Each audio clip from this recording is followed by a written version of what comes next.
America में Donald Trump की जीत कई मायनों में ऐतिहासिक रही। जीत की वजहें क्या और जीत के बाद क्या होगा, तरह तरह की चर्चाएं चल रही हैं। तमाम जानकार हों या फिर बड़े बड़े विशेषज्ञ जो वर्ल्ड ऑर्डर को लेकर चर्चा कर रहे हैं कि कैसे ट्रंप की अमेरिका में वापसी के बाद वर्ल्ड ऑर्डर में एक बदलाव देखने को मिलेगा और विश्व में मौजूदा जो परिस्थिति है बहुत कुछ बदलती हुई दिखेगी।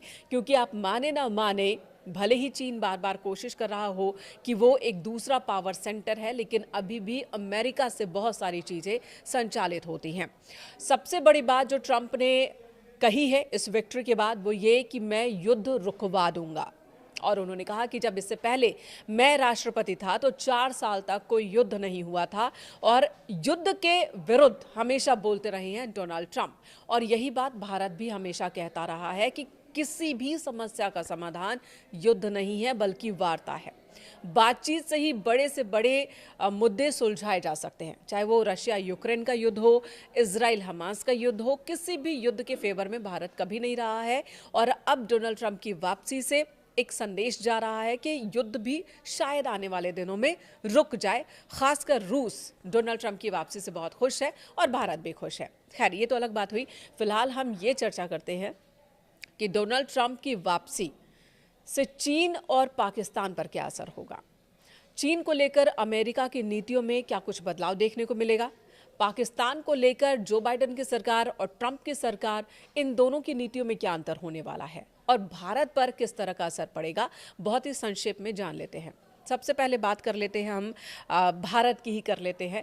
ट्रंप जब चुनाव प्रचार के दौरान थे, बार बार वो प्रधानमंत्री नरेंद्र मोदी का जिक्र कर रहे थे, चुनाव प्रचार के दौरान भी, कैंपेन के दौरान भी। यहाँ तक कि सितंबर 2024 में जब पीएम मोदी को अमेरिका जाना था तो ट्रंप ने ये कह दिया कि पीएम मोदी मुझसे ही मिलने आ रहे हैं। हालांकि पीएम मोदी ने कोई मुलाकात नहीं की थी और ट्रंप जिस तरह से बार बार मोदी की तारीफ कर रहे थे चुनाव कैंपेन के दौरान, उस दौरान भी पीएम मोदी ने उस पर कोई टिप्पणी नहीं की थी, क्योंकि कूटनीतिक संबंधों के दौरान इन बातों का ख्याल रखना होता है। क्योंकि तब चुनाव चल रहा था, ट्रंप हो या कमला हैरिस, दोनों को बराबर तवज्जो भारत की ओर से दी जा रही है, ये दिखाना जरूरी था। लेकिन जैसे ही ट्रंप के जीतने की खबर आई, सबसे पहले पीएम मोदी ने उन्हें फोन कर बधाई दी, साथ ही अपनी दोस्ती वाले बातों का जिक्र किया। और एक बात जो उन्होंने कही कि अब हम मिलकर विश्व शांति के लिए काम करेंगे और जो संबंध आपके पहले कार्यकाल के दौरान भारत और अमेरिका के थे, उन संबंधों को और ज्यादा मजबूत करेंगे। ट्रंप ने भी वही प्रतिबद्धता दिखाई है।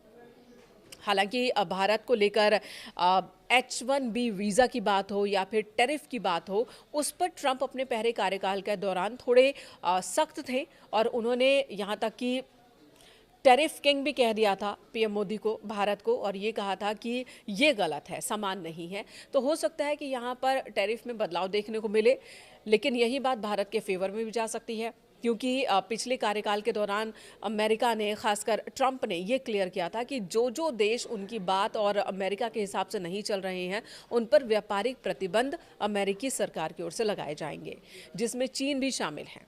और अगर ऐसा होता है तो जाहिर सी बात है चीन पर भी आयात शुल्क अमेरिका में बढ़ाया जाएगा। जो बाइडेन सरकार के दौरान हमने देखा था कि चीन से खरीदो, भारत में बेचो, इस नीति पर अमेरिका चला गया था और चीन के उत्पादों पर अमेरिका की जो निर्भरता है वो बढ़ती जा रही थी। डोनाल्ड ट्रंप इस स्थिति को बदल सकते हैं और अगर चीन पर वो निर्भरता कम करते हैं, यानी कि वहाँ से आयात कम करते हैं, तो जाहिर सी बात है कि भारत और दूसरे देशों से आयात बढ़ेगा, जिसका फ़ायदा भारत को मिल सकता है। दूसरी तरफ हम ये बात कर लेते हैं H-1B वीज़ा की। तो उसे लेकर क्या नीति होगी, क्या रणनीति होगी डोनाल्ड ट्रंप की, इस पर भारत की नज़र है। ये तो रही भारत और अमेरिका की बात। हालांकि ट्रंप और मोदी के जो व्यक्तिगत संबंध है उसकी चर्चा हमेशा होती है और ये दोनों भी ये चर्चा करते रहे हैं। इस वजह से ये उम्मीद जताई जा रही है कि भारत को लेकर अमेरिका की जो नीतियां होंगी वो जो बाइडेन सरकार के दौरान जो नीतियां थी उससे बेहतर होंगी। वहीं बात अगर हम चीन की कर लें तो चीन के बारे में मैंने बताया कि किस तरह से डोनाल्ड ट्रंप हमेशा से इस बात के फेवर रहे हैं कि अगर कहीं कोई विवाद है तो उसका समाधान बातचीत से निकालिए, और अगर कोई लड़ाई है तो वो ट्रेड की लड़ाई होनी चाहिए, आर्थिक लड़ाई होनी चाहिए, ना कि युद्ध के मैदान में कोई फैसला होना चाहिए।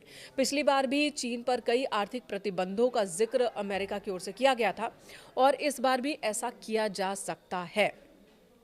बार्केज की अगर हम बात माने तो बार्केज की ओर से एक अनुमान लगाया गया है कि ट्रंप सरकार के दौरान चीन के जीडीपी में यानी कि सकल घरेलू उत्पाद में 2% तक की गिरावट देखने को मिल सकती है।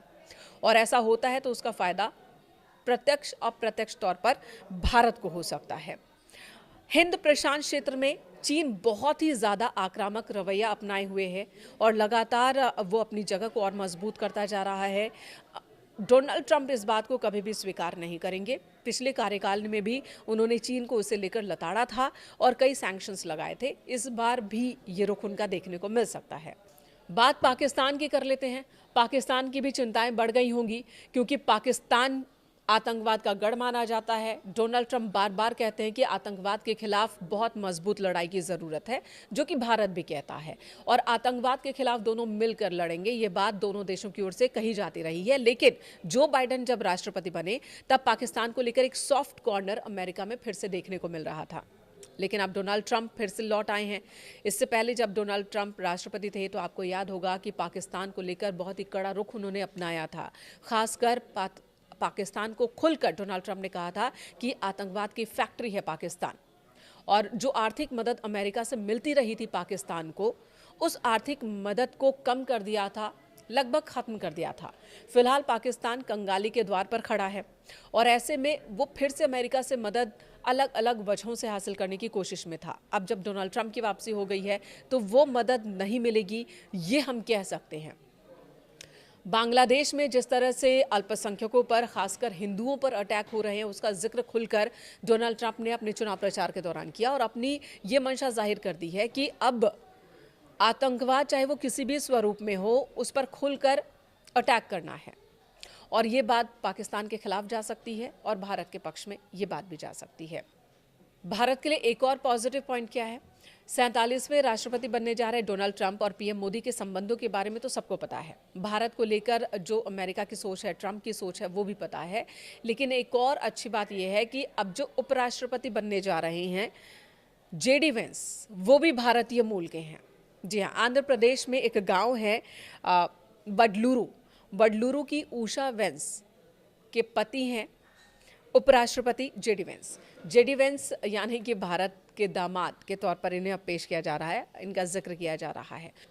वहीं इस चुनाव में 6 भारतवंशी सांसद भी चुने गए हैं। ये तमाम बातें भारत के फेवर में है। लेकिन फिलहाल अमेरिका की नई सरकार यानी कि डोनाल्ड ट्रंप की सरकार किस तरह की नीति बनाती है भारत को लेकर, पाकिस्तान को लेकर और चीन को लेकर, उस पर भारत की पैनी निगाह रहने वाली है।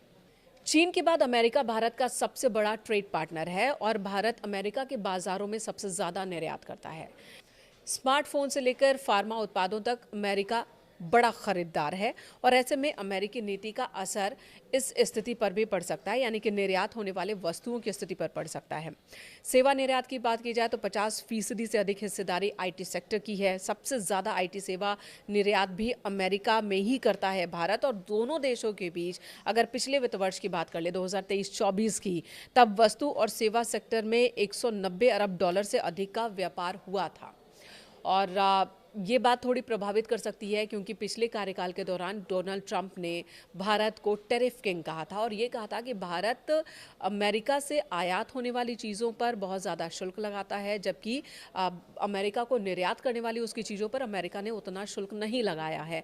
और इस तरह से बाज़ार में समान दर पर चीज़ें मुहैया नहीं हो रही हैं दोनों देशों में। उसे लेकर एक आपत्ति थी, उसे लेकर एक फार्मूला भी तैयार हुआ था, लेकिन उस फार्मूले पर आगे काम नहीं हो पाया था क्योंकि अमेरिका में इलेक्शन हुआ, फिर जो बाइडेन राष्ट्रपति बन गए थे, डोनाल्ड ट्रंप हार गए थे। इस बार उस पर आगे की बात हो सकती है।